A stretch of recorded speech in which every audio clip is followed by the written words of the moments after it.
Hello everyone, आप सभी का स्वागत है मेरे यूट्यूब चैनल पर। तो दोस्तों, आज हम पॉलिटिकल साइंस की सेकंड बुक का सेकंड चैप्टर पढ़ने वाले हैं, आज़ादी। आज़ादी मतलब स्वतंत्रता, बंधनों से मुक्ति। ठीक है दोस्तों, तो इस चैप्टर से जितने भी रिलेटेड इंपॉर्टेंट क्वेश्चन है सभी मैंने इस वीडियो के अंदर कवर करने की कोशिश की है दोस्तों। और वीडियो को स्टार्ट करने से पहले दोस्तों वीडियो को लाइक कर दीजिए और एक कमेंट अपना वैल्यूएबल जरूर करें। ठीक है, चलिए तो दोस्तों आइए, पहला जो क्वेश्चन है हमारा क्या है, आजादी। तो आजादी से आप क्या समझते हैं, पहले आपको यही बताना है। ठीक है, तो ध्यान दीजिए, स्वतंत्रता से आप क्या समझते हैं, आपका क्या मतलब है, आपका क्या अभिप्राय है। तो ध्यान दीजिए, स्वतंत्रता का मेरा अभिप्राय यह है कि व्यक्तिगत और सामाजिक जीवन में बिना किसी बाहरी या आंतरिक दबाव के अपने विचारों और कार्यों को चुनने का अधिकार। यह अधिकार केवल तब तक मान्य होता है जब तक वह दूसरों की स्वतंत्रता और अधिकारों का उल्लंघन ना कर दे। अब मान लो आपके पास अधिकार है, ठीक है, तो उस अधिकार को अपने हद में, मतलब किसी दूसरे का अधिकार ना हनन हो जाए, अपना अधिकार का उस हिसाब से इस्तेमाल करना होता है। ठीक है, अब देखिए, यह अधिकार केवल तब तक मान्य होता है जब तक वह दूसरे की स्वतंत्रता और अधिकारों का उल्लंघन नहीं करता। स्वतंत्रता का बुनियादी मानवीय अधिकार है जो हर व्यक्ति को अपने जीवन के फैसले लेने के लिए या की आज़ादी देता है। तो दोस्तों, तो आप स्वतंत्रता की मतलब स्वतंत्रता से आप क्या समझते हैं दोस्तों, तो यही है, बिना कोई व्यक्तिगत या सामाजिक दबाव के, मतलब आंतरिक और बाहरी कोई भी दबाव ना हो, व्यक्ति अपना खुले रूप से स्वतंत्र होकर कोई भी निर्णय ले सके। हालांकि बस इसमें एक ही जो अपवाद कहते हैं कि बस दूसरे मतलब सामने वाले के अधिकार का कोई भी छेड़छाड़ ना हो, उसका मतलब कोई नुकसान ना हो, आप अपने अधिकार का पूरा इस्तेमाल कर सकते हैं। ठीक है, अब देखिए अगला है ये दोस्तों, जो अगर नेक्स्ट क्वेश्चन है ये थोड़ा इंपॉर्टेंट क्वेश्चन है, क्योंकि कई बार आ रखा है आपके एग्जाम के अंदर। तो देखिए, फिल्म निर्माता दीपा मेहता को काशी में विधवाओं पर फिल्म बनाने में किस आधार पर रोका गया, यह किस स्वतंत्रता का उल्लंघन था दोस्तों। ठीक है, यह है हमारी कौन, फिल्म निर्माता दीपा मेहता। ठीक है, तो इन्हें क्यों रोका गया था, कहां पर, ठीक है ना, फिल्म बनाने के लिए क्यों रोका गया था इन्हें काशी के अंदर विधवाओं के ऊपर। तो जरा ध्यान दीजिए, दीपा मेहता को काशी में अपनी फिल्म वाटर बनाने से इसलिए रोका गया क्योंकि फिल्म में विधवाओं की सामाजिक स्थिति और उनके अधिकारों को लेकर संवेदनशील और विवादास्पद चित्रण था। धार्मिक और सामाजिक कारणों से कुछ समूहों ने इसे आपत्तिजनक माना और इसका विरोध किया। यह अभिव्यक्ति की स्वतंत्रता का उल्लंघन था। ठीक है दोस्तों, अब यहाँ पर क्या है कि मतलब उन्होंने महिलाओं के बारे में, विधवाओं महिलाओं के बारे में क्या सामाजिक स्थिति और उनके अधिकारों को लेकर संवेदनशील और विवादास्पद, मतलब ऐसे टॉपिक जिनका कोई ध्यान नहीं देता, जो अत्याचार होता है उनके ऊपर, जो उनको अपनी जो भी अपनी जो मतलब जो विधवाएं होती हैं, जो उनकी पूरी जो उम्र होती है वो ऐसे ही बीत जाती है, उनके साथ क्या क्या मतलब झेलना पड़ता है, वो सारी इस फिल्म के अंदर रखा गया था। जिससे कुछ कम्युनिटी को क्या हुआ, मतलब उनको लगा कि भाई ये ऐसा हो जाएगा तो इनकी स्थिति सुधर जाएगी, तो उनसे देखा नहीं गया, तो और क्या करा, इस फिल्म पर क्या है, बैन लगवा दिया, मतलब इसको चलने नहीं दी। ठीक है, तो आगे देखिए, क्योंकि फिल्म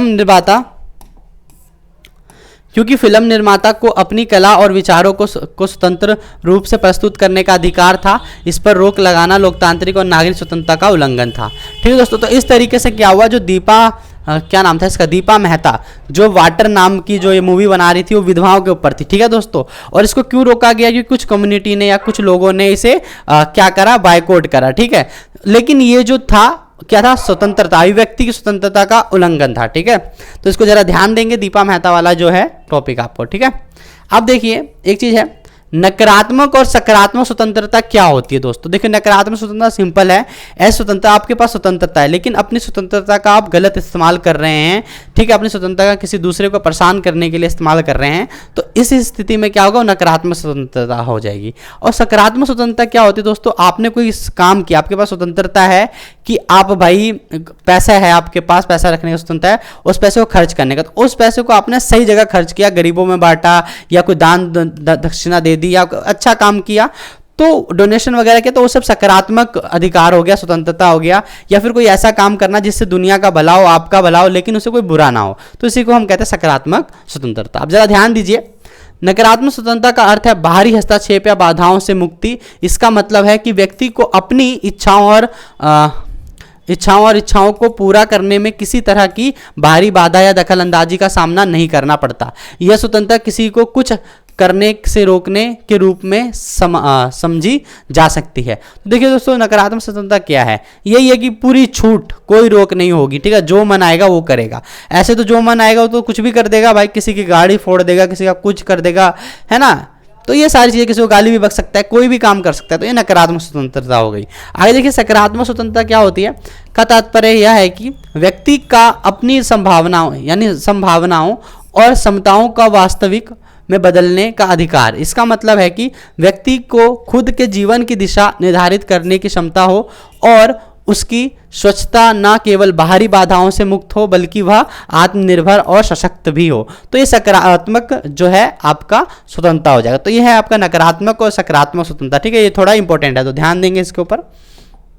अब देखिए इस बंदे को भी जरा देख लीजिए, इंपॉर्टेंट है, जॉन स्टुअर्ट मिल के हानि का सिद्धांत। हानि का सिद्धांत दोस्तों क्या होता है, ये बहुत इंपॉर्टेंट और फेमस क्वेश्चन है, बार बार आता रहता है। आप आगे की पढ़ाई भी करोगे 12वीं में या फिर उसके बाद की पढ़ाई, तो ये बंदा तुम्हें जरूर मिलेगा, ठीक है। तो अब इसको समझो, जॉन स्टुअर्ट मिल के हानि का सिद्धांत, ठीक है, देखिए का वर्णन करो। देखिए हानि का सिद्धांत जॉन स्टुअर्ट मिल द्वारा प्रस्तुत किया गया था। इसके अनुसार सरकार या समाज का कोई भी हस्तक्षेप तब तक उचित नहीं है जब तक किसी व्यक्ति का कार्य दूसरे को नुकसान नहीं पहुंचाता।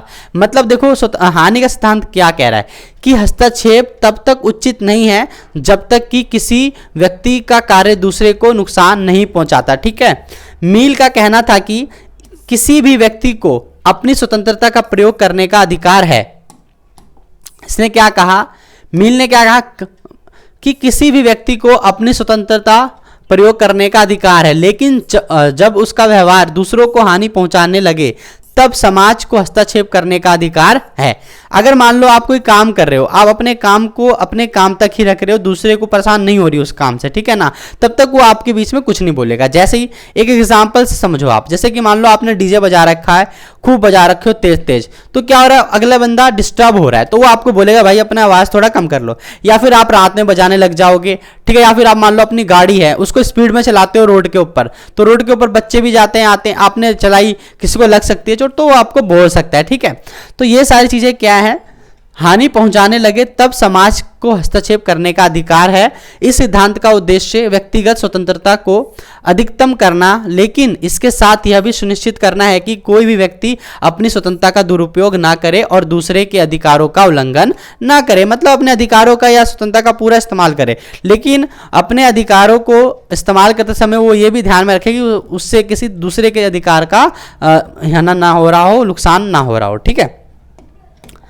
अब देखिए दोस्तों नेक्स्ट क्वेश्चन है हमारा, नेक्स्ट क्वेश्चन है सामाजिक प्रतिबंधों से क्या अभिप्राय है। मतलब समाज के जो प्रतिबंध, मतलब जो रिस्ट्रिक्शंस होती हैं उससे क्या अभिप्राय है, क्या किसी भी प्रकार के प्रतिबंध स्वतंत्रता के लिए आवश्यक हैं, तो जरा ध्यान देंगे, ठीक है। मतलब स्वतंत्रता के लिए प्रतिबंध आवश्यक हैं तो ये जानना है, देखो ध्यान से।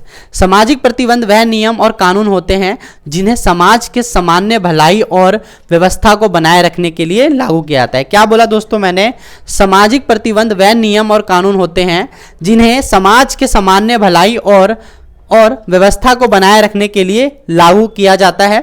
यह प्रतिबंध व्यक्तिगत स्वतंत्रता के दुरुपयोग को रोकने के उद्देश्य से होता है ताकि एक व्यक्ति की स्वतंत्रता दूसरे की स्वतंत्रता में हस्तक्षेप ना करे, ठीक है। तो दोस्तों यही है प्रतिबंध है।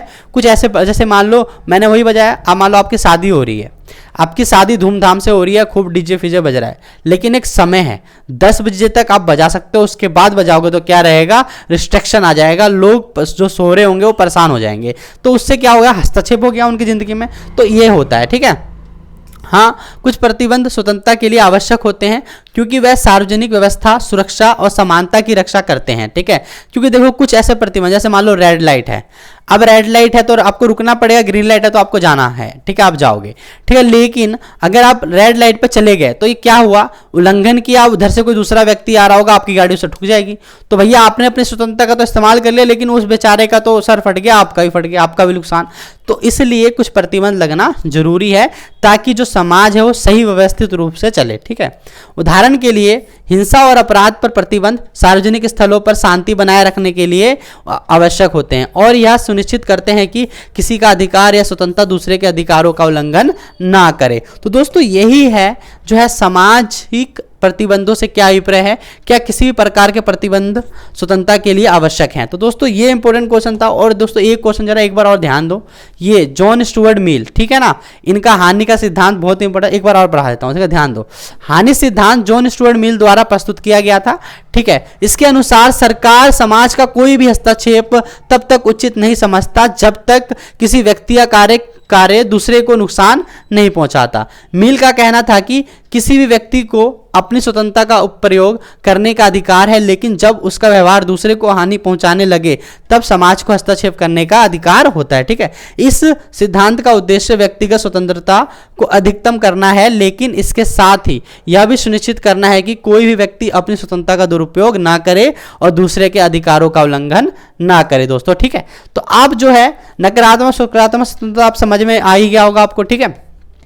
और क्या है, फिल्म निर्माता दीपा मेहता वाला, ये भी दोस्तों बहुत इंपॉर्टेंट क्वेश्चन है। तो एक बार रिकॉल करते हैं, क्या है कि काशी में बना रही थी फिल्म विधवाओं के ऊपर, लेकिन कुछ लोगों ने इसका क्या करा, बायकॉट करा, ठीक है, विवेचना करी, आलोचना करी और इन्होंने क्या करा, रोक दिया। लेकिन ये क्या था दोस्तों, अभिव्यक्ति की स्वतंत्रता का हनन था, उल्लंघन था, ठीक है। और स्वतंत्रता से आप क्या समझते हैं, ठीक है दोस्तों। तो ये था हमारा पूरा चैप्टर, ठीक है, जो कि इसमें से इंपॉर्टेंट क्वेश्चन थे, आपके एग्जाम में जरूर देखने को मिलेंगे। ये बहुत ही ज़्यादा रिसर्च करने के बाद दोस्तों क्वेश्चन बनाए हुए हैं, तो जरूर ध्यान दें पढ़ने पर और इन क्वेश्चनों को नोट करें वीडियो को पॉज कर करके। और दोस्तों अगर आपने बाकी की वीडियो नहीं देखी है, फर्स्ट बुक का और सेकंड बुक का सेकंड चैप्टर है, मैं उसकी सारी प्लेलिस्ट जो है आपको दे दूंगा डिस्क्रिप्शन बॉक्स में, आप वहाँ पर जाकर देख लेना। और दोस्तों कमेंट और लाइक करना बिल्कुल भी मत भूलना। अगर आपके फ्रेंड्स हैं तो आप अपने फ्रेंड्स तक भी ये वीडियो शेयर कर सकते हो, ठीक है दोस्तों। मिलते हैं नेक्स्ट वीडियो में।